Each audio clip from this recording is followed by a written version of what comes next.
Hallelujah. हम देखेंगे मत्ती रचित सुसमाचार उसका 18 अध्याय उसकी 18 आयत से, मैथ्यू 18 फ्रॉम वर्स 18। यहाँ पे क्या लिखा, मैं तुमसे सच कहता हूं जो कुछ तुम पृथ्वी पर बांधोगे वो स्वर्ग में बंधेगा, जो कुछ तुम पृथ्वी पर खोलोगे वो स्वर्ग में खुलेगा। फिर मैं तुमसे कहता हूं कि यदि तुम में से 2 जन पृथ्वी पर किसी बात के लिए एक मन होकर उसे मांगे, वे मेरे पिता की ओर से जो स्वर्ग में है उनके लिए हो जाएगी। क्योंकि जहां 2 या 3 मेरे नाम से इकट्ठे होंगे वहां मैं उनके बीच में होता हूं। हालेलुया। बाइबल में साफ इस बारे में लिखा कि जो तुम जमीन पर बांध दोगे वो आसमान में बंध जाएगा, जो जमीन पे खुला छोड़ दोगे वो आसमान में खुला रहेगा। आज बाइबल क्या कहती है हमें पता है, वचन में हमें अलग अलग कैरेक्टर्स के थ्रू चीजें पता है कि क्या करना सही है, क्या करना गलत है। ये सब चीजें हमारे सामने खुली हैं। ऐसा कोई भी नहीं जो बाइबल के बारे में, जितने हम यहाँ पे बैठे हैं, हम ना जानते हैं। कितनी ही बार बाइबल को हम पढ़ चुके हैं, पर उसके बावजूद बहुत बार एक विश्वासी की लाइफ में ये चीज मिस हो जाती है। वो धरती पर चीजों को नहीं बांधता और आसमान में वो खुली रहती है। वो धरती से चीजों को नहीं रिलीज करता, इसलिए वो कभी आसमान से रिलीज नहीं होती। हालेलुया। ये इसी तरह से है। अगर आप बाइबल को पढ़ते हैं, बाइबल को पढ़ते रहेंगे, मेरे ख्याल में everybody reads proverbs every day. हर एक जन जो नीति वचन है हर रोज पढ़ता है। कैसे? Date wise. मैं भी पढ़ता हूं एवरी डे। कुछ साम्स हैं जिनको मैं रोज पढ़ता हूं एवरी डे। नीति वचन है जिनको रोज पढ़ते हैं एवरी डे। पर क्या आपको कभी ऐसा नहीं लगता कि जब आप उनको रेगुलर प्रैक्टिस करते रहते हैं, बोलते रहते हैं, पढ़ते रहते हैं, फिर आपको देखने की जरूरत नहीं पड़ती, आपको मेमोराइज हो जाता है। पर वो मेमोराइज जब होता है तो वो मेमोराइज होना आपके हार्ट के साथ कनेक्ट नहीं करता। वो आपको बस पता है, आप बोलते रहते हैं, बोलते रहते हैं, बोलते रहते हैं। ये जो है ये चीज एक रिचुअल की तरह है। यीशु मसीह ने क्या कहा? उसने कहा अच्छा तो ये था कि तुम ये भी करते रहते और उसे भी ना छोड़ते। ये भी हमें पढ़ना है, बोलना है, क्योंकि शैतान नहीं जानता कि ये आपके दिल से निकल रही है या आपके मुंह से निकल रही है। उसको ये पता है कि अगर ये इस बात को मुंह से निकाल रहा है, बाइबल क्या कहती, तेरे पास 1000 दाहिने हाथ 10,000 गिरेंगे तेरे पास नहीं आए। अब डेविल नहीं जानता ये आपके दिल से निकल रहा है या आपके मुंह से निकल, उसको ये पता है कि आप कमांड कर रहे हैं, वो आपके पास नहीं आएगा। पर जब इस चीज को आप रूटीन में बोलते बोलते बोलते आप मेमोराइज कर लेते हैं, फिर आपको लगता है कि ये मुझे याद हो गया। पर जब बाइबल को आप स्टडी की तरह पढ़ते हैं, फिर वो आपसे बात करती है। याद की हुई चीज आपसे बात नहीं करती, क्योंकि आपको पता है ये मुझे आता है। पर जब आप स्टडी करते हैं, फिर वो आपसे बात करती है। यहां पर इस बारे में लिखा कि क्योंकि 2 या 3 मेरे नाम से जहां पर इकट्ठे होंगे, फेलोशिप मेक्स अ डिफरेंस। 2 या 3 का क्या मतलब? 2 या 3 का मतलब रूह, जिस्म और जान। जब आप फेलोशिप करेंगे चीजें चेंज होगी। हालेलुया। बाइबल ये कहती है कि मेरे वचन के ज्ञान के ना होने के कारण मेरी प्रजा नाश हो रही है। वहां पे ये नहीं लिखा कि शैतान मेरी प्रजा को नाश कर रहा है। उत्पत्ति 4 अध्याय अगर आप देखते हैं, जब यीशु मसीह ने जब उसने अपनी सेवकाई शुरू करनी थी,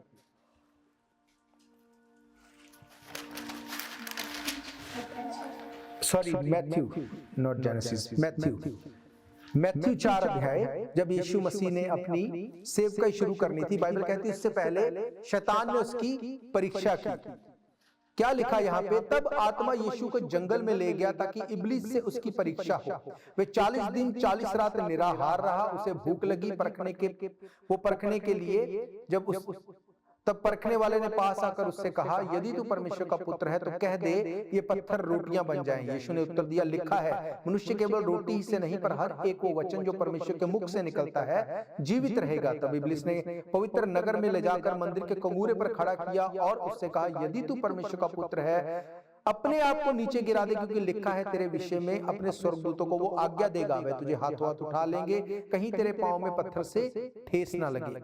यीशु ने कहा, यह भी लिखा है तो अपने प्रभु परमेश्वर की परीक्षा ना करना। फिर इब्लीस उसे एक और ऊंचे पहाड़ पर ले गया, सारे जगत का राज्य उसको वैभव दिखाकर उससे कहा, यदि तू गिरकर मुझे प्रणाम करे तो मैं ये सब कुछ दे दूंगा। तब यीशु ने उसको कहा, हे शैतान दूर हो जा, क्योंकि लिखा है, तू प्रभु अपने परमेश्वर को प्रणाम कर और केवल उसी की उपासना कर। तब शैतान उसके पास से चला गया और देखो स्वर्गदूत आकर उसकी सेवा करने लगे। हालेलुया। बाइबल कहती है यहाँ पर जब यीशु मसीह की परीक्षा शैतान कर रहा था तो वो वर्ड से कर रहा था, वो वचन से परीक्षा कर रहा था। इसका मतलब शैतान को वचन पता है, कहां पर क्या लिखा है, उसको आप बेवकूफ नहीं बना सकते।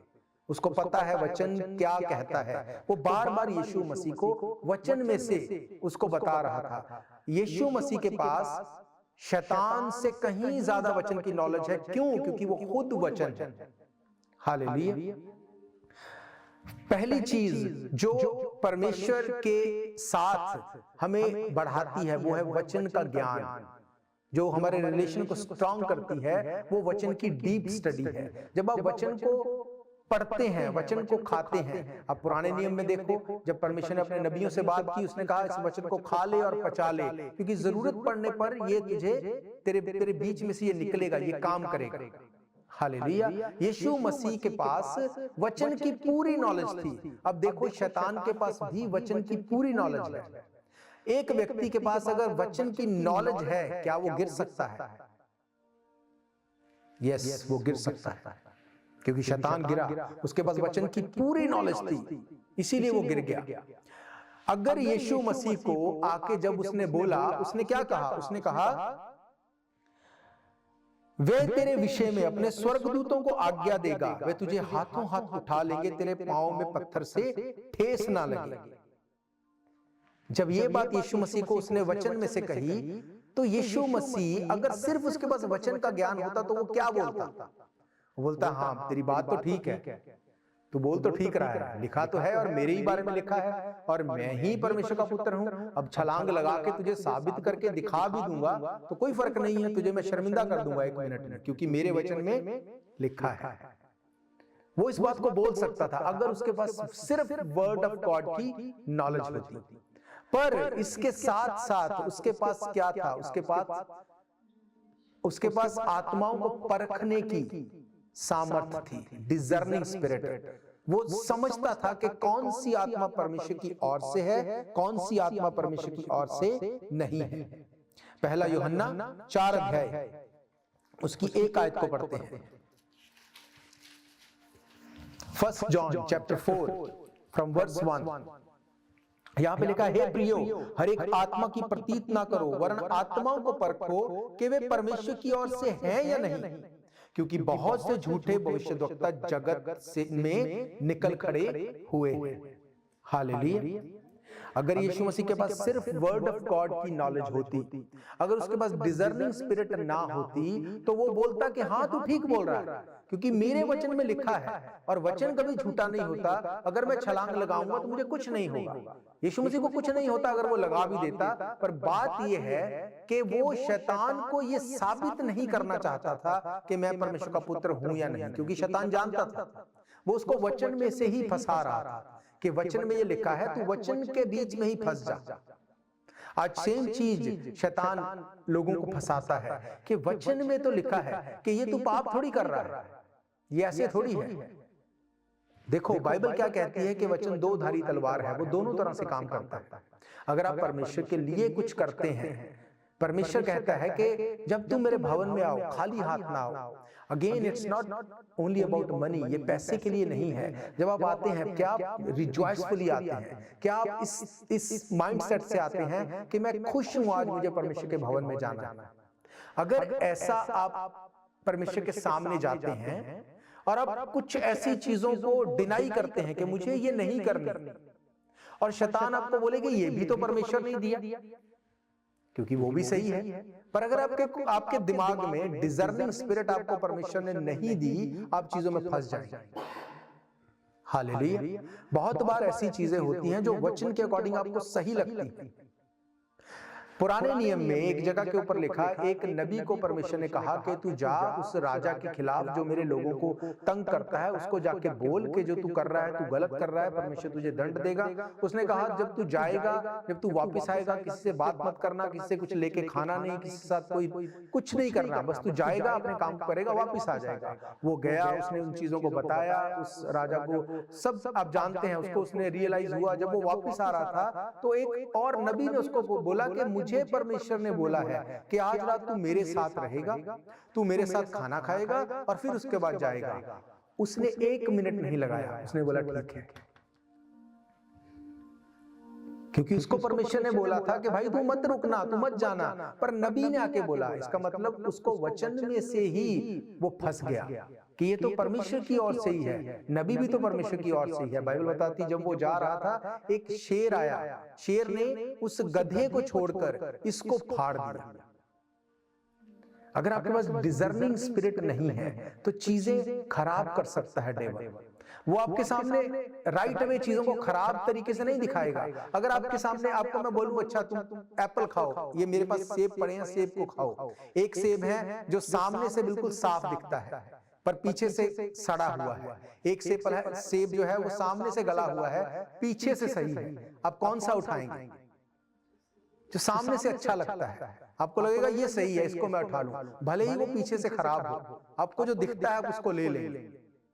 शैतान इसी तरह से जब आपको कोई चीज दिखाता है, ये गारंटी नहीं है कि वो परमेश्वर की ओर से है। अगर आपके पास वचन की स्टडी, डीप स्टडी नहीं है, डिजर्निंग स्पिरिट नहीं है, शैतान 1 मिनट में फंसा देगा। हालेलुया। फिलिपियन 1 उसकी 3 आयत को अगर देखें,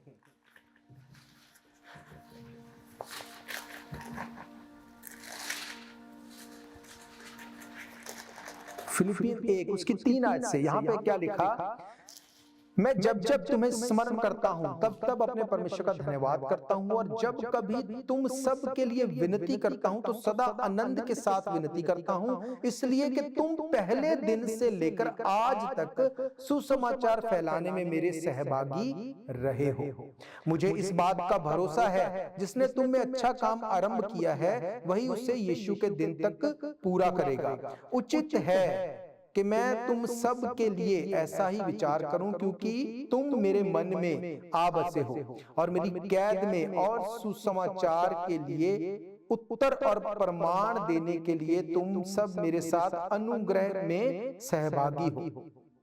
इसमें परमेश्वर मेरा गवाह है कि मैं यीशु मसीह की सी प्रेरित करके तुम सब की लालसा करता हूं। मैं ये प्रार्थना करता हूं कि तुम्हारा प्रेम, ज्ञान और सब प्रकार के विवेक सहित और भी बढ़ता जाए, यहां तक कि तुम उत्तम से उत्तम बातों को प्रिय जानो और मसीह के दिन तक सच्चे बने रहो और ठोकर ना खाओ। उस धार्मिकता के फल से जो यीशु मसीह के द्वारा होते हैं भरपूर होते जाओ, जिससे परमेश्वर की महिमा की स्तुति होती रहे। हालेलुया। इसका मतलब अगर आप परमेश्वर में सही चलते आए हैं, अगर आप सब कुछ सही करते रहे हैं, आप वचन को फैलाने में, आप प्रार्थना करने में, उपवास करने में, सब कुछ में आप सही करते आए हैं, इसका ये बिल्कुल मतलब नहीं कि ऐसा ही हमेशा तक रहेगा अगर आप वचन में खड़े नहीं रहते। अगर आप वचन को डीप स्टडी नहीं करते, अगर आप डिजर्निंग स्पिरिट नहीं मांगते परमेश्वर से, शैतान आपको भरमा देगा। यीशु मसीह ने क्या कहा, अंत के दिनों में बहुत से लोग भरमाए जाएंगे, चुने हुओं को वो भरमा देगा। कैसे? वचन का ज्ञान ना होने के कारण मेरी प्रजा नाश हो रही है। एक है बाइबल को पढ़ना, एक है बाइबल को जीना, बाइबल को खाना। वचन आपसे बात कब करता है? जब आप वचन के अकॉर्डिंग चलते हैं। वो आपको डिजर्निंग स्पिरिट देता है। बहुत बार मेरी लाइफ में मैंने देखा कुछ चीजों को जिनको मैं चाहता था कि मैं इस तरह से करूं, परमेश्वर ने उसको नहीं होने दिया और उसने मुझे डिजर्निंग स्पिरिट जो दी उसके थ्रू रियलाइज कराया कि ये इसके लिए नहीं है, ये तुझे नहीं करना है। और अपनी स्पिरिट में अगर मैं देखूं, मुझे लगता था this is the right time, this is the right place, this is the right person. बहुत चीजों को क्यों परमेश्वर आपको डिजर्निंग स्पिरिट और वचन की उसकी डीप स्टडी देता है। मैथ्यू जब 24 पढ़ते हैं उसमें हम देखते हैं यीशु मसीह ने आखिरी दिनों के बारे में, उसमें बहुत चीजें उसने बताई। और अगर डैनियल की किताब पढ़ते हैं वहां पर उसने लिखा अंत के दिनों में ज्ञान बहुत बढ़ जाएगा, ज्ञान टेक्नोलॉजी इतनी बढ़ जाएगी, लोग ढूंढ ढांड करेंगे, पूछ पाछ करेंगे। आज आप देखो क्या हो रहा है आसपास, कैसे चीजें बन रही हैं। आप देखो कैसे टेक्नोलॉजी इतनी हाई लेवल के ऊपर है कि आज इंसान की जरूरत ही लगता है कि नहीं होगी। जब परमेश्वर ने मुझे वर्ड दिया था कि एआई इतनी खतरनाक होगी, लोग डरेंगे उससे, उस टाइम एआई अभी आई भी नहीं थी पूरी तरह से, और आज इंसान को एआई ने रिप्लेस कर दिया है। अगर आपके पास डिजर्निंग स्पिरिट है, परमेश्वर आपको बताएगा कि इस तरह से चलना है, ये करना है, पर वो कैसे, जब आप वर्ड की स्टडी करें। अब जैसे कि मैंने आपको बताया था, रोमन्स की किताब में से हम देखेंगे, रोमन्स चैप्टर 8, रोमियो 8 उसकी 31 आयत से। ये वो वर्ष है जो परमेश्वर की ओर से जो दी गई चीज वो अलग है, पर बहुत बार डेविल इस वर्ष को बिलीवर्स को देके उनको भरमाता है, डिजर्निंग स्पिरिट ना होने के कारण। अगर आप परमेश्वर के वचन से प्यार करते हैं, अगर आप ट्रुथफुली परमेश्वर के साथ बने रहते हैं, मैं आपको एक बात श्योरली बता देता हूं कि परमेश्वर आपके ऊपर भेदों को प्रकट करेगा, वो आपके ऊपर चीजों को रिवील करेगा। क्योंकि अब ये वो टाइम नहीं रहा कि आप वचन को पढ़ो, दैट्स इट। अब वो टाइम नहीं रहा कि सिर्फ संडे को चर्च आओ, प्रार्थना कर लो, थोड़ी आराधना कर लो। नहीं, आपको हमेशा परमेश्वर के साथ कनेक्ट रहना पड़ेगा ताकि वो आपको बता सके कि करना क्या है। क्योंकि बाइबल क्या कहती है, शैतान सोया हुआ नहीं है। पहला पत्रस 5:8 में क्या लिखा है, शैतान शेर की नाई नजर आता है, कौन कमजोर है किसको वो फाड़ खाए। वो शेर नहीं है पर शेर की तरह नजर आता है। अगर आपके पास डिजर्निंग स्पिरिट नहीं है, अगर आप अब उसको नहीं डिसर्न कर सकते, आपको लगेगा कि यही है जो कुछ है, पर बाइबल क्या कहती है, वो शेर की तरह नजर आता है। बाइबल कहती है जो स्थिर है वो चौकस रहे, कहीं गिर ना जाए। फिलिपियन 2:12 में लिखा, अपने उद्धार के काम को पूरा करते जाओ। It's not a one time process, ये आपको करते रहना है। क्या लिखा रोमियो 8 उसकी 31 में लिखा, अतः इन बातों के विषय में क्या कहें, यदि परमेश्वर हमारी ओर है तो हमारा विरोधी कौन हो सकता है। जब ये वर्ष को एक विश्वासी अगर मैं बोलूं कि मैं अपने लिए बोलूं, मैं किसी के लिए नहीं कहता, मैं बोलता मैं अपने लिए बोलूं, तो मुझे कई बार ऐसा लगता था कि यहाँ पे क्या लिखा, अगर परमेश्वर हमारी ओर है हमारा विरोधी कौन हो सकता है। सो डोंट वरी, हमारा विरोधी कोई नहीं हो सकता। मुझे नहीं पता, शायद आपको भी ऐसा ही लगता हो। जब इसको हम पढ़ते हैं हमें लगता है हम ऐसी बैड सिचुएशन में हैं, हमारा दिल नहीं करता प्रार्थना करने को या वचन पढ़ने को, पर बाइबल ये कहती है कि परमेश्वर तुम्हारी ओर है, तुम्हारा विरोधी कौन हो सकता है। इसलिए हम निश्चिंत हो जाते हैं, बेफिक्र होकर बैठ जाते हैं कि परमेश्वर हमारी ओर है, हमारा विरोधी कोई नहीं हो सकता। पर क्या ये ऐसा यहाँ पे लिखा है? पढ़ो इसको फिर से। यहाँ पे लिखा, अतः हम इन बातों के विषय में क्या कहें, यदि परमेश्वर हमारी ओर है तो हमारा विरोधी कौन हो सकता है। उसके बाद क्वेश्चन मार्क डाला। इसका मतलब वो क्वेश्चन कर रहा है कि कौन तुम्हारा विरोधी हो सकता है, कौन है जो तुम्हारे विरोध में है कि परमेश्वर तुम्हारी ओर ना आए। हालेलुया। इसके आगे क्या लिखा, आगे लिखा, जिसने अपने निज पुत्र को भी ना रख छोड़ा परंतु उसे हम सब के लिए दिया, और वे उसके साथ हमें और सब कुछ क्यों नहीं देगा। अब एक तो बात है कि वो क्यों नहीं देगा, एक है वो क्यों नहीं देगा, उसके पीछे फिर क्वेश्चन मार्क है। इसका मतलब ये एक ब्लेसिंग के लिए वर्ड नहीं दिए गए, उसने एक क्वेश्चन के साथ छोड़ा है कि you need to find out, you need to figure out कि वो क्यों नहीं देगा। कौन सी ऐसी चीजें हैं जो तुम्हारे पास इन वर्ड्स को पूरा होने से रोकती हैं। आप अपनी लाइफ में देखो, आप इस वर्ड को जानते हैं, अगर परमेश्वर हमारी ओर है हमारा विरोधी कौन हो सकता है। क्या आपका विरोधी कोई नहीं है? क्या आपको लगता है आपका कोई विरोधी नहीं है?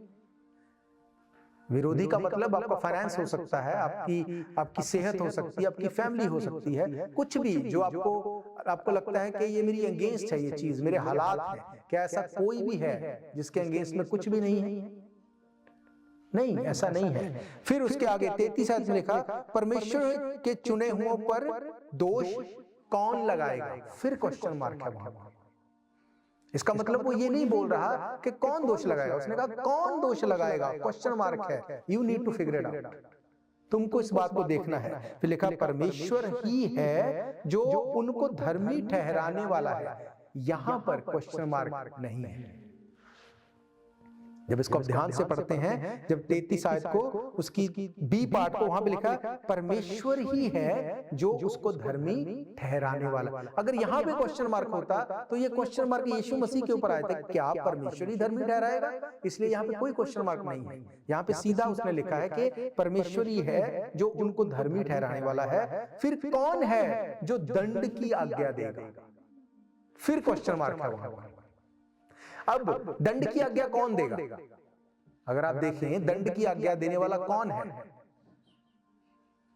यीशु मसीह तो कहता है, यूहन्ना 3:16 में हम पढ़ते हैं, परमेश्वर ने जगत से ऐसा प्यार किया, अपना इकलौता पुत्र दे दिया, जो कोई उसके ऊपर विश्वास करे वो नाश ना हो पर अनंत जीवन पाए। और अगली आयत में लिखा कि मैं जगत में इसलिए नहीं आया कि लोगों को दंड की आज्ञा दे। इसका मतलब यीशु मसीह ने नहीं दंड देने की बात की अभी तक। पर यहां पे क्या लिखा, फिर कौन है जो दंड की आज्ञा देगा? इसका मतलब कुछ ऐसी चीज है जिसकी वजह से दंड आएगा। मसीह ही है जो मर गया, वरन मुर्दों में से जी उठा और परमेश्वर के दाहिनी ओर है और हमारे लिए निवेदन भी करता है। कोई क्वेश्चन मार्क नहीं है यहां। आपको समझ आ रही है? आप फर्क देख रहे हैं दोनों चीजों में? पहली 31 आयत से लेके यहां तक 34 तक 2 बार क्वेश्चन मार्क नहीं है, बाकी सब चीजों में क्वेश्चन मार्क है। कौन हमको मसीह के प्रेम से या अकाल नंगाई, कौन है जो मसीह के प्रेम से अलग करेगा? उसके बाद फिर क्वेश्चन मार्क है। फिर उसके बाद उसने एक लिस्ट दी है, कलेश, संकट, उपद्रव, अकाल, नंगाई, जोखिम या तलवार। उसके बाद फिर क्वेश्चन मार्क दिया कि इनमें से कौन सी चीज है, इनमें से कौन सी चीज है जो तुमको मसीह के प्रेम से अलग करेगी? जैसा कि लिखा है कि हम दिन भर घात किए जाते हैं, बद होने वाली भेड़ों के समान गिने जाते हैं, परंतु इन सब बातों में हम उसके द्वारा जिसने हमसे प्रेम किया जायवंत से भी बढ़कर है। क्योंकि मैं निश्चय जानता हूं, ना मृत्यु, ना जीवन, स्वर्गदूत, प्रधानताएं, वर्तमान, भविष्य, सामर्थ्य, ऊंचाई, गहराई, ना कोई सृष्टि हमें परमेश्वर के प्रेम से जो मसीह यीशु में है अलग कर सकेगी। कोई क्वेश्चन मार्क नहीं है। क्यों? क्योंकि वो अपने बारे में बात कर रहा है, वो अपने बारे में बता रहा है। पर जो पहले 31 में उसने कहा, अतः इन बातों के विषय में क्या कहें? यदि परमेश्वर हमारी ओर है तो हमारा विरोधी कौन हो सकता है? तो वो एक क्वेश्चन के साथ आपको छोड़ता है कि कौन सी ऐसी चीज है जो परमेश्वर को आपकी और होने से रोकती है? ऐसी कौन सी चीज है जो परमेश्वर को आपको फेवर देने से रोकती है, जो परमेश्वर आपको देना चाहता है नहीं मिल पाता? ऐसी कौन सी चीज है? वो आपके लिए इस चीज को छोड़ता है। हालेलुया। और हमें कई बार ऐसा लगता है कि परमेश्वर ने कहा, मैं तुम्हारी ओर हूं, तुम्हारा विरोधी कोई नहीं हो सकता। क्या ऐसा लिखा है इसमें? फिर उसने क्वेश्चन मार्क नहीं लिखना था, फिर उसने लिखना था, परमेश्वर तुम्हारी ओर है, तुम्हारा विरोधी कोई नहीं हो सकता। That's it। पर उसने कहा कौन तुम्हारा विरोधी हो सकता है? और उसके बाद उसने एक लंबी लिस्ट दी। उसने कहा, क्या कलेश, क्या संकट, या उपद्रव, या अकाल, या नंगाई, या जोखिम, या तलवार। इन सब चीजों को आप अपनी लाइफ में आप देख सकते हैं, डिजर्न कर सकते हैं। इनमें से कौन सी ऐसी चीजें हैं जो परमेश्वर को मेरी और होने से रोकती हैं? हालेलुया। कई बार आपकी लाइफ में का कलेश, फाइट परमेश्वर को आपकी और होने से रोकता है। कौन सी फाइट? अपने आप से फाइट, परमेश्वर के साथ ना बैठना, प्रार्थना ना करना, परमेश्वर की दी हुई आज्ञाओं को तोड़ देना, परमेश्वर के साथ पवित्रताई में बने ना रह पाना, जब इन चीजों को आप कर देते हैं तो ये वो चीजें हैं जो परमेश्वर को आपके अगेंस्ट ले आती हैं। दाऊद के लिए परमेश्वर ने कहा, मेरे मन पसंद चलने वाला कोई मुझे मिल गया है। और वही दाऊद जब वो पाप में गिरा तो परमेश्वर उसके अगेंस्ट हो गया। ओके, अब अगर आपको लगे कि परमेश्वर कैसे अगेंस्ट हो सकता है, वो तो हमसे प्यार करता है, वो कभी हमारे अगेंस्ट नहीं हो सकता, क्योंकि वचन में लिखा, मैं तुम्हें कभी नहीं छोड़ूंगा, कभी नहीं त्यागूंगा। माँ अपने जन्माए बच्चे को छोड़ सकती है, भूल सकती है, पर मैं तुम्हें कभी नहीं छोड़ूंगा। पर बाइबल में लिखा, अगर इंसान इंसान के विरोध में आ जाए तो परमेश्वर उसे छुड़ा सकता है, पर अगर परमेश्वर इंसान के विरोध में आ जाए तो फिर उसका कोई सलूशन नहीं। इसका मतलब वो विरोध में आता है। बाइबल कहती, मैं तुम्हें कभी भी धोखा नहीं दूंगा। किन्हें? जो मेरे वचन के अकॉर्डिंग चलते हैं। इसका मतलब परमेश्वर धोखा भी देता है। परमेश्वर नहीं, लोग जब डिजर्निंग स्पिरिट नहीं होती अपने आप को धोखा देते हैं और परमेश्वर उसमें इंटरफेयर नहीं करता। इसलिए पौलुस बोलता है, अगर परमेश्वर तुम्हारी ओर है तो तुम्हारा विरोधी कौन हो सकता है? और कौन सी कलीसिया है ये? रोम की कलीसिया को ये बात वो बोल रहा है। वो बोल रहा है तुमको देखना है। और अगर आप देखते हैं कि रोमन्स ही वो थे जिन्होंने सब ट्रबल्स को, प्रॉब्लम्स को, चीजों को लेके आए, जो सब चीजों को खराब किया। और उसने क्या कहा? उसने सबसे पहली बात कही, क्या कलेश, क्या संकट, क्या उपद्रव, अकाल, नंगाई, जोखिम और तलवार। यही 6-7 चीजें थी जो रोम में चल रही थी। इन्हीं चीजों के कारण परमेश्वर उन रोमन्स के अगेंस्ट था जो उनकी तरफ नहीं आ पा रहा था। हालेलुया। उसने कहा, परमेश्वर हमारी ओर अगर है तो हमारा विरोधी कौन हो सकता है? जिसने अपने निज पुत्र को भी नहीं रख छोड़ा परंतु उसे हम सब के लिए दे दिया, वह उसके साथ हमें और सब कुछ क्यों नहीं देगा?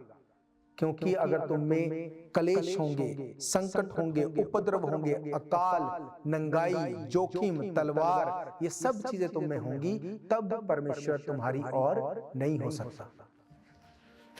बाइबल कहती, जब याकूब, जब उसको बताया गया कि तेरा जो सबसे फेवरेट जो बेटा था, जिसको तूने अंग रखा पहनाया, वो मर गया, उसको एक खून में लपेट के उसको दे दिया गया। बाइबल बताती वो इतना दुखी हो गया, इतना ज्यादा वो स्ट्रेस में चला गया, उसने प्रार्थना नहीं की कि परमेश्वर मेरे ऊपर जाहिर कर कि हुआ क्या है। पर बाइबल कहती वो उसी चीज को लेके रोता रहा और बोलता रहा कि अब वो तो मेरे पास नहीं आ सकता, मैं ही मरकर उसके पास अधोलोक में उतर जाऊंगा। उसने प्रार्थना नहीं की। क्यों? क्योंकि वो स्ट्रेस में था, वो उस सिचुएशन में था कि पवित्र आत्मा उससे बात नहीं कर रहा था। और क्या बाइबल कहती है? तलवार, अकाल, स्ट्रेस, ये सब चीजें परमेश्वर को तुम्हारे विरोध में कर देते हैं। अगर इन चीजों के ऊपर आप जयवंत हैं तब परमेश्वर आपकी ओर है। जब तक दाऊद ने पाप नहीं किया था परमेश्वर उसकी ओर था। परमेश्वर बताता था अपने दुश्मनों के लिए आज लड़ना है तो पीछे से जाना है। फिर उसको बताता था झाड़ियों के ऊपर से, इधर से, हर तरह से उसको गाइड करता था, क्योंकि परमेश्वर उसकी ओर था। पर एक टाइम आया जब परमेश्वर उसकी ओर नहीं था। क्यों? क्योंकि उसकी पावर, उसकी तलवार, उसकी उन चीजों को जिसने उसको परमेश्वर के अगेंस्ट कर दिया, अब परमेश्वर उसके साथ नहीं था। हालेलुया। कौन सी ऐसी चीजें हैं जो परमेश्वर को आपसे अलग करती हैं, जो आपके अगेंस्ट उसको जाने के लिए मजबूर करती हैं? क्योंकि बाइबल ये कहती है कि परमेश्वर अपने वचन से बंधा हुआ है, वो वचन के अगेंस्ट नहीं जाएगा। अगर आप वचन में बने रहेंगे, वो वचन को छोड़ के नहीं जा सकता। नूह 120 साल से ज्यादा टाइम हो चुका था जब वो प्रचार करता रहा, मन फिराओ, मन फिराओ, मन फिराओ। किसी ने नहीं सुनी। परमेश्वर ने नहीं कहा कि क्या करूंगा मैं इन 8 लोगों को लेके, इतना बड़ा जहाज बनाया है, दैट्स ओके, थोड़े थोड़े लोगों को बीच में चढ़ा लो, मुझे कौन सा कोई पूछने वाला। ऐसा नहीं हुआ। जो लोग खराई से चलते थे, नूह के समेत 8 लोगों से परमेश्वर ने नई सृष्टि की शुरुआत की। हालेलुया।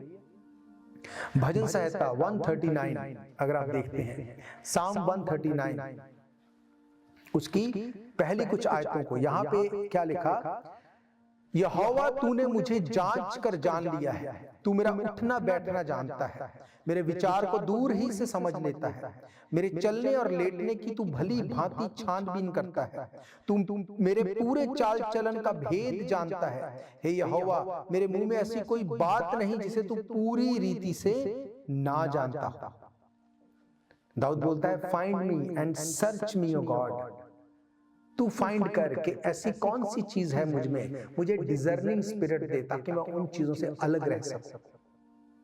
अगर आप डिजर्निंग स्पिरिट रखते हैं, अगर आप वचन के सीरियस पढ़ने वाले हैं, परमेश्वर आपसे बात करता है, वो आपको डिजर्निंग स्पिरिट देता है, तुम्हें क्या करना है क्या नहीं करना। वो ये नहीं बताता कि इसमें फायदा है या इसमें फायदा नहीं है, वो ये देखता है कि तुम्हें ये करना है कि नहीं करना। ऐसी बहुत सी चीजें हैं जिनको आपको लगता है इसमें फायदा है, इसको कर लो, पर वो परमेश्वर की ओर से नहीं।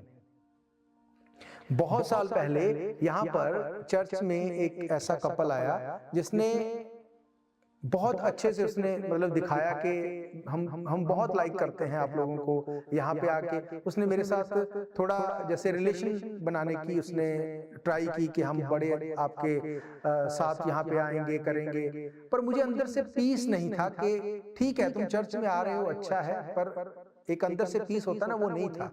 थोड़े टाइम बाद उसने क्या किया, उसने कहा कि मेरी ये ऐसी ऐसी कंपनी है, आप उस कंपनी के लिए चर्च से बोलो कि इसको ज्वाइन करो और आपको भी ऐसे ये कमीशन दी जाएगी और आपको कुछ नहीं करना, बहुत अच्छा है, हमारी कंपनी बहुत ग्रो कर रही है, इतने पैसे बनते हैं, बहुत कुछ उसने दिखाया। पर मैंने उसका देख भाई, मैंने आज तक चर्च को बिजनेस की तरह कभी ट्रीट नहीं किया।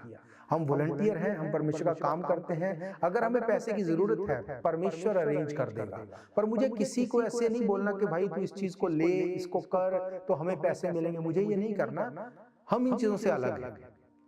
तो उन्होंने एक दो बार ट्राई की, जब उन्होंने देखा कि नहीं बात बनती तो उन्होंने छोड़ दिया। मेरी ये आदत नहीं है कि मैं जाके लोगों को बोलूं कि आप क्यों नहीं आते जी, जैसा बोलोगे करेंगे, ऐसे नहीं, ऐसा नहीं है, क्योंकि ये चर्च परमेश्वर की उस ग्रेस से चलती है जो उसने हमें दी है। थोड़े टाइम बाद वो मुझे मिलते रहे बाहर कहीं कभी, चलो ठीक है जो भी है। थोड़े टाइम बाद एक मैंने न्यूज देखी, उस कंपनी ने इतना बड़ा धांधला किया, इतनी बड़ी उन्होंने गड़बड़ी की, आप इमेजिन नहीं कर सकते। और लोग रो रहे हैं जिन्होंने वहां पे पैसे लगाए। उस टाइम पे सालों साल इस कंट्री में हम सोच नहीं सकते कि कभी ऐसा हो जाएगा, हमें लगता है नहीं हो सकता यहाँ पे, पर परमेश्वर ने जैसे मुझे डिजर्निंग स्पिरिट दी कि नहीं तुझे ये नहीं करना है, मैंने नहीं किया और कभी हम किसी चीज में इन्वॉल्व नहीं हुए।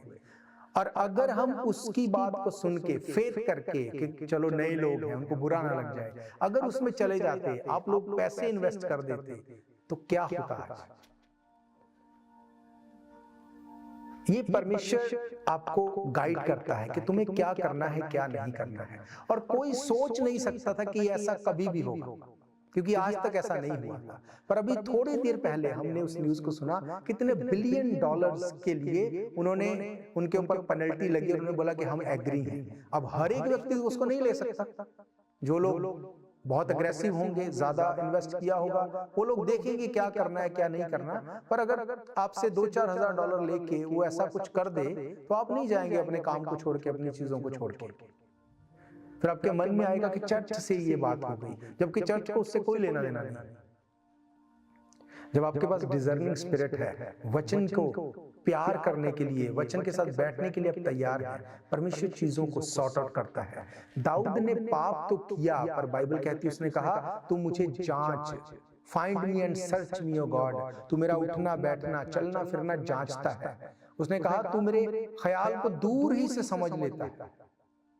He knows everything, पर वो कभी भी इंटरप्ट नहीं करता। वो आपको वर्ड दे चुका, उसने जीवित वचन आपको दिया।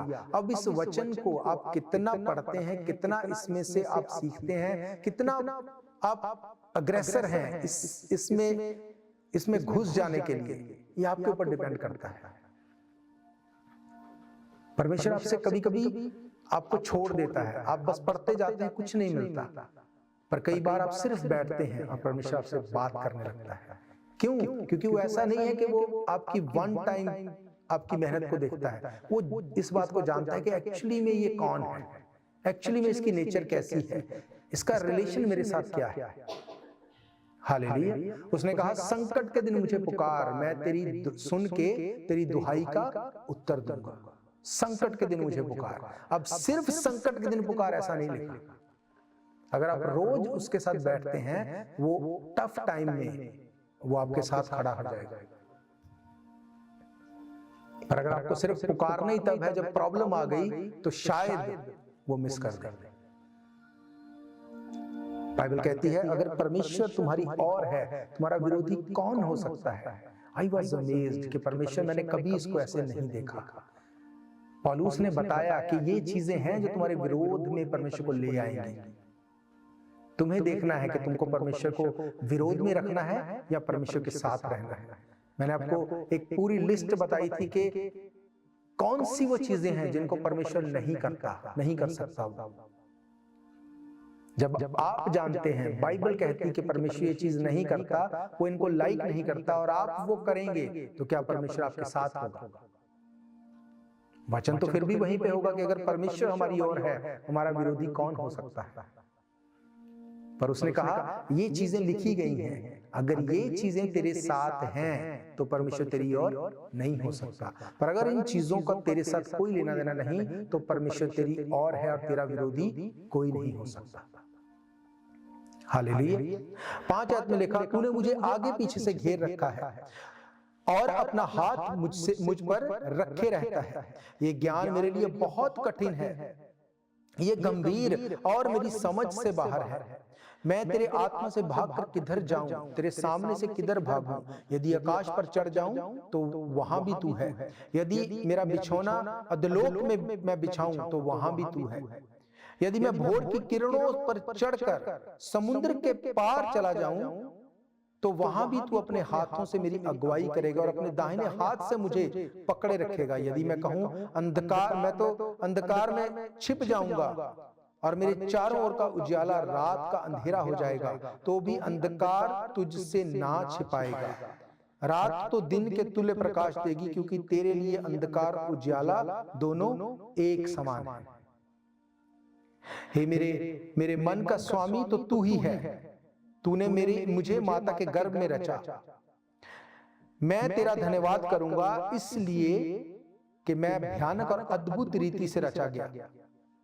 तेरे काम तो आश्चर्य के हैं और मैं इसे भली भांति जानता हूं। जब मैं गुप्त में बनाया जाता और पृथ्वी के निचले स्थानों में रचा जाता था, तब मेरी हड्डियां तुझसे छिपी ना थी। तेरी आंखों ने मेरे बेडोल तत्व को देखा और मेरे सब अंगों को जो दिन दिन बनते जाते थे, वे रचे जाने से पहले तेरी पुस्तक में लिखे हुए हैं। Hallelujah. According to the word of God we can't hide anything from the Lord. हम कुछ भी उससे छिपा नहीं सकते। हो सकता है कि वो आपको इंटरफेयर ना करे। जब आप घोर तराई में होके चलते हैं, अंधकार से भरी हुई तराई में, वो इंटरफेयर ना करे, पर वो जानता है कि आप कहां से निकल रहे हैं, आप क्या कर रहे हैं। वो यूसुफ को जानता था। जब यूसुफ एक किचन में काम करता था, रसोइये की हेल्प करने के लिए, वो तब भी यूसुफ को जानता था। जब वो पोतीपोर की वाइफ के साथ था, उसके ऊपर एक बहुत बड़ा इल्जाम लग गया, वो तब भी यूसुफ को जानता था। वो कभी नहीं बदलता। वो जेल में चला गया, वो तब भी यूसुफ को जानता था। पर एक टाइम आया जब उसने यूसुफ के बिहाफ पे बात करनी शुरू की और उसको उसी देश का प्रधानमंत्री बनाया गया। हालेलुया। बाइबल कहती है यूसुफ ने पाप नहीं किया, उसने विरोध नहीं किया। Yusuf is one of most, मैं उसको पसंद करता हूं, मेरा सबसे पसंदीदा कैरेक्टर है यूसुफ। उसने कभी किसी के विरोध में कुछ नहीं किया, कभी किसी को कोई श्राप नहीं दिया, कभी किसी के अगेंस्ट कुछ नहीं किया। वो अपने काम को करता गया, क्योंकि उसको पता था परमेश्वर मेरी ओर है, तो मेरा विरोधी कौन हो सकता है। उन चीजों को अपनी लाइफ से वो निकालता गया। और एक टाइम आया, परमेश्वर ने उसके बिहाफ के ऊपर बात की, उसी देश का प्रधानमंत्री बनाया जिसमें वो एक कैदी बना के लाया गया। Hallelujah. That's what we need to find out कि कौन सी वो चीजें हैं जो परमेश्वर को मेरी और आने से रोकती हैं। हम अगर इसको फिगर आउट करेंगे, परमेश्वर का आत्मा बात करेगा, क्योंकि बाइबल ये कहती है परमेश्वर तुम्हारा उठना बैठना जानता है। वो तुम्हारे ख्याल को दूर ही से समझ लेता है, वो जानता है सब चीजों को। और कई बार वो साइलेंट रहता है, वो देखता है कि अगर मैं इंटरफेयर ना करूं तो क्या तब भी तुम मेरे साथ बने रहोगे। जब आप उस टाइम पे भी, जब परमेश्वर बात नहीं करता, आप डिसर्न करते हैं चीजों को कि कोई बात नहीं, वो बात करे या ना करे, वही मेरा परमेश्वर है। मुझे उसके वचन का अध्ययन करते रहना है, डीप स्टडी करनी है। अगर थोड़ी में बात नहीं करता और डीप करनी है। जब आप ऐसा करेंगे, वो करेगा बात। हो सकता है 1-2 दिन, हफ्ता, 2 हफ्ते, महीने ना करे, पर जब वो करने लगेगा, फिर वो एवरी टाइम, एवरी डे वो करेगा। हालेलुया। परमेश्वर के दासों को अगर आप देखते हैं जो अभी बहुत बड़े एक्सपीरियंस में, वो बताते हैं कि जब वो एवरी डे, एवरी टाइम, जब वो परमेश्वर के साथ एक टाइम में, एक समय में बैठते थे, अगर कभी ऐसा हो गया कि वो अगर नहीं उसमें जा सकते किसी वजह से, तो परमेश्वर उस चीज में इंटरफेयर करके उनको ले आता था, क्योंकि उसको पता है कि ये मेरा टाइम है। हालेलुया। परमेश्वर नहीं चाहता कि वो आपके विरोध में आए। इसीलिए पौलुस ने कहा कि क्या जोखिम, क्या तलवार, क्या नंगाई, क्या उपद्रव, क्या संकट, अगर ये चीजें हैं तो परमेश्वर तुम्हारे विरोध में ही है। वो तुम्हारी और नहीं हो सकता। उसने कहा परमेश्वर तुम्हारी और है तो तुम्हारा विरोधी कौन हो सकता है। You need to figure it out, कौन है जो परमेश्वर को तुम्हारी और आने से रोकता है। कितनी ही एग्जाम्पल हम बाइबल में से देख सकते हैं। परमेश्वर ने जिनको चाहा कि मैं इनकी ओर रहूं, पर उन्होंने खुद परमेश्वर को अगेंस्ट होके धकेल दिया कि नहीं, अब हम इसी चीज में ठीक है। सुलेमान, जिसको चुने हुए दाऊद की संतान में से ब्लेस किया, उसकी खुद की चीजों ने परमेश्वर को उसके अगेंस्ट कर दिया। इसीलिए वो जब लिखता है सबोपदेशक, वो बोलता है कि सब कुछ व्यर्थ है, सब कुछ व्यर्थ। क्या दाऊद ने कहा सब कुछ व्यर्थ? क्योंकि दाऊद ने वो सब कुछ नहीं किया जो सब कुछ इसने किया। उसने सब कुछ करके देख लिया, उसने सब कुछ व्यर्थ है। दाऊद ने गलती की, उसको पता लग गया परमेश्वर मेरे अगेंस्ट है। उसने कहा परमेश्वर तू ही मेरे अगेंस्ट हो, मैं ये अलाउ करता हूं, क्योंकि तू गलती होने पर, दंड देने पर माफ कर देने वाला परमेश्वर है। उसके बाद उसने कभी पाप नहीं किया। उसको पता था मैं परमेश्वर को अगेंस्ट नहीं अफोर्ड कर सकता। हालेलुया। तो ये चीजें हमें देखना है कि परमेश्वर तू हमारी और है और हमारे और ही रहे। हम इस चीज के लिए क्या करते हैं? हम तुझे अपने से अलग नहीं होने देना चाहते। दाऊद क्या कहता है? पवित्र आत्मा को मुझसे अलग ना कर, जूफा से मुझे धो, मुझे शुद्ध कर, मैं पवित्र हो जाऊं। उसको पता था इसकी वैल्यू क्या है। पौलुस को पता था इसकी वैल्यू क्या है। वो बोलता है कि मुझे दिए गए वरदानों से कहीं मैं फूल ना जाऊं, इसलिए मुझे एक कांटा चुभवाया गया। हालेलुया। मेरा ये फेथ है, ये वचन आपकी जिंदगी में काम करेंगे। आप इस बात के लिए फिगर आउट करेंगे कि वो कौन सी चीज है जो परमेश्वर को आपके अगेंस्ट करती है आपकी लाइफ से, जिसको आप निकालेंगे ताकि परमेश्वर आपकी और हो और आपका विरोधी कोई ना हो पाए। हालेलुया। हम प्रभु भोज में जाएंगे। जिन्होंने पानी में डुबकी का बपतिस्मा लिया है, आप इसमें भाग लेंगे और अपने पापों से अपने